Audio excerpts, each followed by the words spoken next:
Hi, welcome to Books and Helena. I'm Helena, and today we're going to be doing the mid-year book freakout tag, if that's the right order of those words.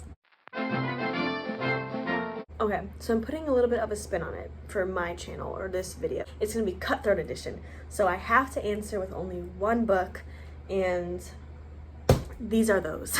Let me tell you, it was very hard preparing this, and still some of these are kind of unanswered because we're just going to kind of sporadically go at it, so whatever comes to mind first, we're there. You're in a new section of my house. Welcome to my kitchen. And then a birthday sign my sister made for me, which we're gonna ignore for right now.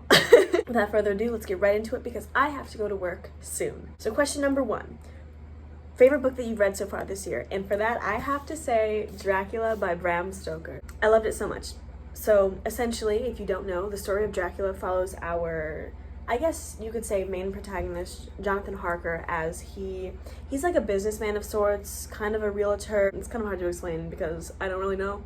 Essentially, he goes to visit Count Dracula at his castle in Transylvania, and he's trying to help Dracula get or access property in England and then move there eventually, but things get weird. It's also told throughout a series of like diary entries and letters. It's just such a cool way to tell a story. I thought I knew the story of Dracula, but oh boy, did this prove me wrong. It has actually ended up as one of my favorite books of all time. So, Dracula by Bram Stoker is my favorite book so far this year. Obviously, as a bookworm, that is such a hard decision to make, but like I said, Cutthroat. And also, this is taking me too long. I've been explaining this for like 2 minutes now. Is that necessary? No. So we're moving on. Question number 2, best sequel that you've read so far this year. And for that, I have to say Crooked Kingdom by Leigh Bardugo. So I'm only going to explain the plot of Six of Crows because Crooked Kingdom is obviously the sequel, so it'd be like spoilery, whatever. I'm going to do this very briefly. Essentially follows our 6 main characters through a very dangerous heist that they have to complete in order to get a lot of money. And there's a lot of banter, and it's a fantasy world. And yeah, that did not do it justice. But I don't really know if any way I can explain it can. So, moving on. Question number 3, a new release that you have not yet read but want to. Prison Healer by Lynette Noni, because one of my friends and I will be buddy reading this. I'm very excited. This follows our main protagonist, Kiva, as she is a prison healer in a prison, and then the rebel queen of their queendom comes and essentially is like dying, so Kiva has to heal her and then take the queen's place in these very dangerous trials in order to grant the queen and Kiva their freedom. And it sounds very interesting, and this is part of either a duology or series. As for question number 4's most anticipated release for the second half of the year, I'd have to go with The Taking of Jake Livingston. And this follows our main protagonist, Jake Livingston. I think I'd assume his name is the thing. Anyway, he's one of the very few black students in a predominantly white school, but he can also see ghosts, and he just happens to see the ghost of this white school shooter who killed people there before, and this ghost has been like tormenting him in some way. I'm not sure exactly how that plays out, but it is a YA horror, and I'm very interested to see where it leads because 1, a person of color as the protagonist, and then 2, he sees ghosts, and then 3, school shooter ghosts. Like, whoa, heavy, you know what I'm saying? Number 5, okay, biggest disappointment of the year so far, and for that I have to go with The Adventures of Huckleberry Finn. I read this for school, and I didn't really like it. It's an American classic, and so I thought this will be fun. We were reading it like in class together occasionally, or we'd have to do chapters on our own, write stuff about it, blah, blah, blah, you know, school stuff. This dragged on so much, and the main theme of like why we read it was hardly even in there, like the idea of freedom, and then the ending was garbage. It was garbage. Hey, I'm editing now, and I just realized I did not explain to you the plot of that book. Essentially, The Adventures of Huckleberry Finn follows our friend Huckleberry Finn as he runs away from home, an abusive home, or his dad really, and goes on these, I guess you could say, misadventures with a runaway slave named Jim, and it goes on for much longer than it should, and it made me mad. It made me very mad. Okay, ignore the knot in my earbuds, bye. And that's all I gotta say on that.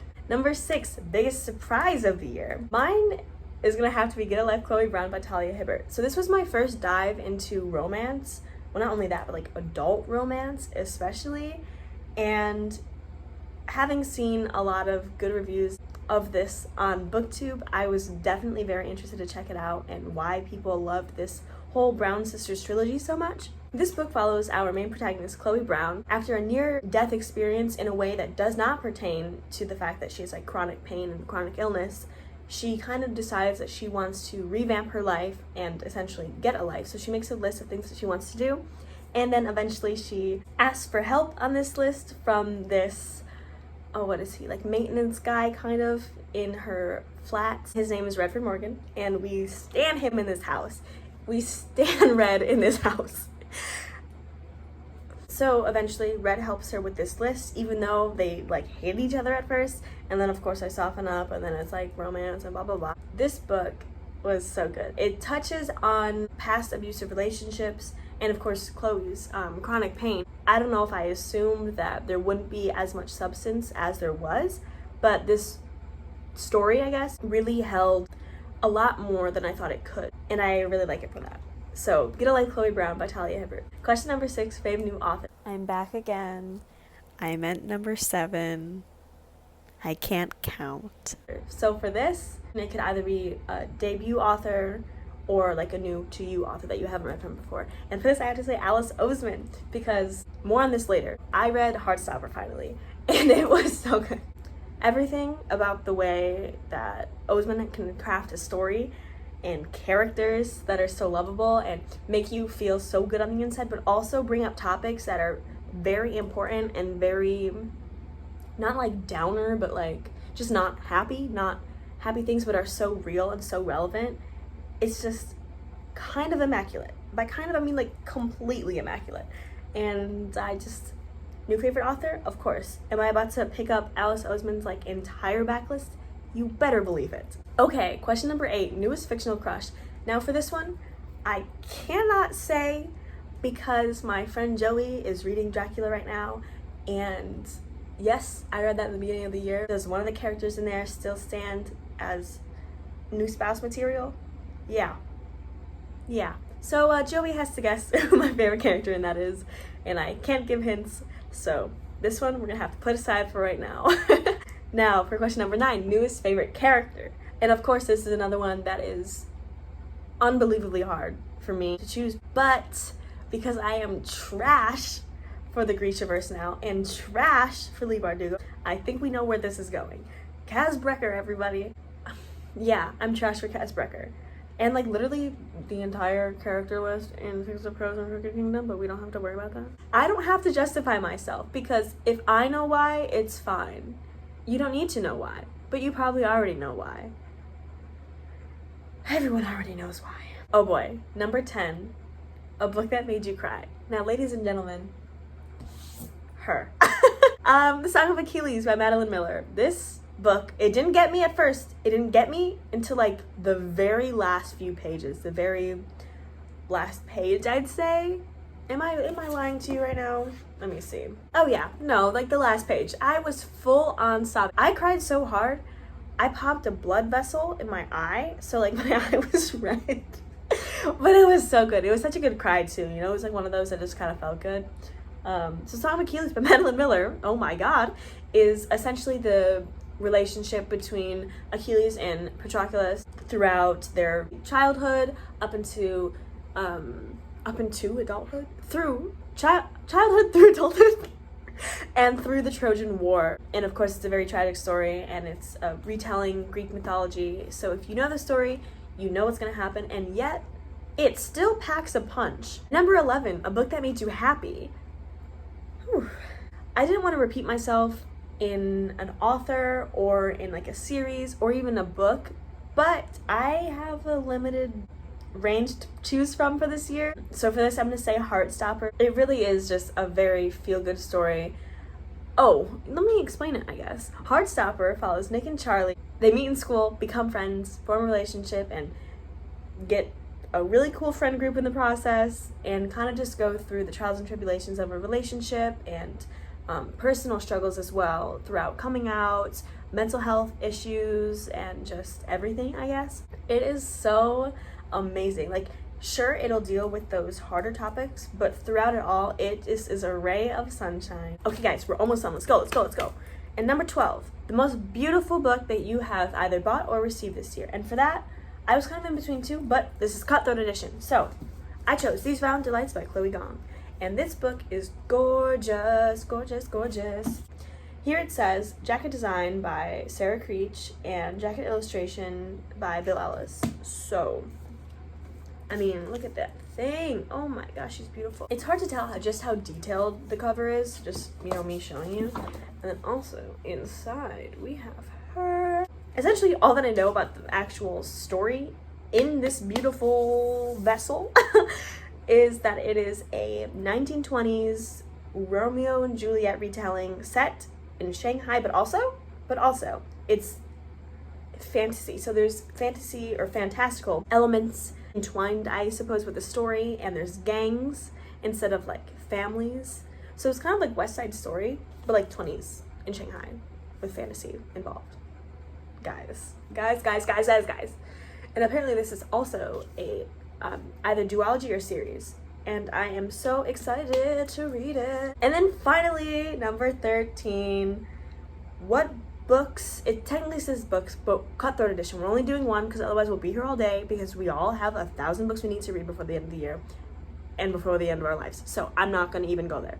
What book do you need to read by the end of the year? So for that, I'm going to actually do one of my current reads, just because this book means a lot to me right now, in the sense of I'm able to do something very nice with it. More on that in the next video. But if you know, you know, because you probably will know for how much I talk about them. But anyway, for that, I have to say Anna Karenina by Leo Tolstoy. Are you sick of me yet? I'm back. I wish I introduced this book by saying, and for this, у меня есть Anna Karenina, Leo Tolstoy. My limited Russian was actually applicable there, and I didn't use it. Like a schlub, I didn't use it. Anyway, back to your regularly scheduled program.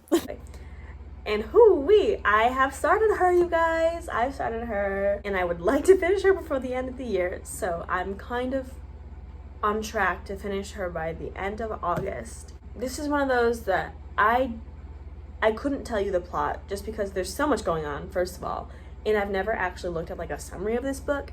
But essentially, from what I understand right now, there are themes of loyalty, jealousy, marriage, and happiness in marriage, and love, and, you know, adultery. There's a lot going on. It's Russian literature, and I feel like that kind of justifies a lot that's happening in here. You know? We did it. We did it. It's past the middle of the year. I freaked out a bit, and we did this tag. So I think we've checked everything off so far. We made it Cutthroat too. We did our own little spin on it because I've been talking fast, and I'm hoping that I can get this out to you because I haven't posted anything recently at all. That's all I have for you today, friends. I hope you enjoyed. I hope we can hang out again soon. Bye! Because I haven't yet. That's not important. I always do that. Let me explain it to you. I don't need to justify my it's real. I don't even know. I don't. What? No, very much enjoyed it. They've enjoyed it.